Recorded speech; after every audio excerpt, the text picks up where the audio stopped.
हनुमान जी कौन है?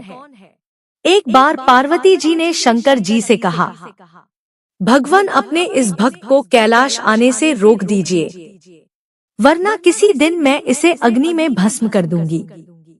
यह जब भी आता है मैं बहुत असहज हो जाती हूँ।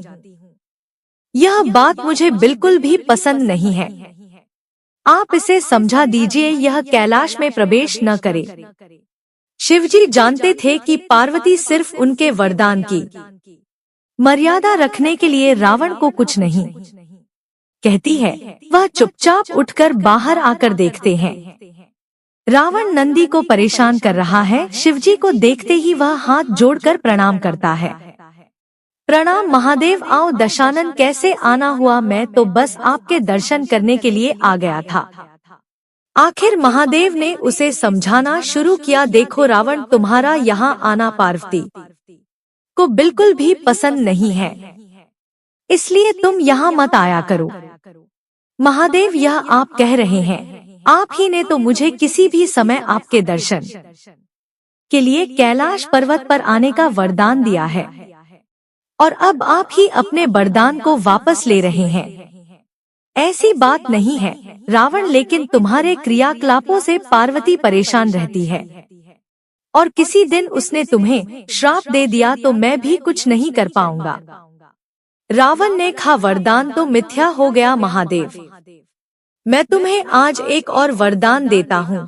तुम जब भी मुझे याद करो, मैं स्वयं ही तुम्हारे पास आ जाऊंगा, लेकिन तुम अब किसी भी परिस्थिति में कैलाश पर्वत पर मत आना। अब तुम यहाँ से जाओ, पार्वती तुमसे बहुत रुष्ट है। रावण चला जाता है। समय बदलता है। हनुमान जी रावण की स्वर्ण नगरी लंका को जलाकर राख करके चले जाते हैं, और रावण उनका कुछ नहीं कर सकता है। वह सोचते सोचते परेशान हो जाता है कि आखिर उस हनुमान में इतनी शक्ति आई कहाँ से। परेशान होकर वह महल में ही स्थित शिव मंदिर में जाकर शिव जी की प्रार्थना आरंभ करता है। उसकी प्रार्थना से शिव जी प्रसन्न होकर प्रकट होते हैं। रावण अभिभूत होकर उनके चरणों में गिर पड़ता है।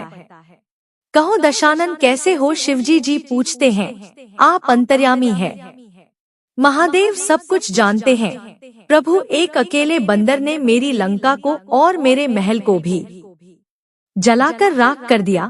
मैं जानना चाहता हूँ कि यह बंदर जिसका नाम हनुमान है आखिर कौन है, और प्रभु उसकी पूंछ तो और भी ज्यादा शक्तिशाली थी, किस तरह सहजता से मेरी लंका को जला दिया।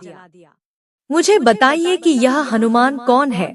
शिवजी मुस्कुराते हुए रावण की बात सुनते रहते हैं, और फिर बताते हैं कि रावण, यह हनुमान और कोई नहीं, मेरा ही रुद्र अवतार है। विष्णु ने जब यह निश्चय किया कि वे पृथ्वी पर अवतार लेंगे और माता लक्ष्मी भी साथ ही अवतरित होगी, तो मेरी इच्छा हुई कि मैं भी उनकी लीलाओं का साक्षी बनूं। और जब मैंने अपना यह निश्चय पार्वती को बताया तो वह हटकर बैठी कि मैं भी साथ ही रहूंगी, लेकिन यह समझ नहीं आया कि उसे इस लीला में किस तरह भागीदार बनाया जाए। तब सभी देवताओं ने मिलकर मुझे यह मार्ग बताया, आप तो बंदर बन जाइए और शक्ति स्वरूपा पार्वती देवी आपकी पूंछ के रूप में आपके साथ रहे, तभी आप दोनों साथ रह सकते हैं। और उसी अनुरूप मैंने हनुमान के रूप में जन्म लेकर राम जी की सेवा का व्रत लिया, और शक्ति रूपा पार्वती ने पूंछ के रूप में और उसी सेवा के फल स्वरूप तुम्हारी लंका का दहन किया। अब सुनो रावण, तुम्हारे उद्धार का समय आ गया है। अतः श्री राम के हाथों तुम्हारा उद्धार होना मेरा परामर्श है कि तुम युद्ध के लिए सबसे अंत में प्रस्तुत होना, जिससे कि तुम्हारा समस्त राक्षस परिवार भगवान श्री राम के हाथों से मोक्ष को प्राप्त करें और तुम सभी का उद्धार हो जाए। रावण को सारी परिस्थिति का ज्ञान होता है, और उस अनुरूप वह युद्ध की तैयारी करता है, और अपने पूरे परिवार को राम जी के समक्ष युद्ध के लिए पहले भेजता है, और सबसे अंत में स्वयं मोक्ष को प्राप्त होता है। दोस्तों, कहानी पसंद आई हो तो चैनल को सब्सक्राइब करें। हर हर महादेव।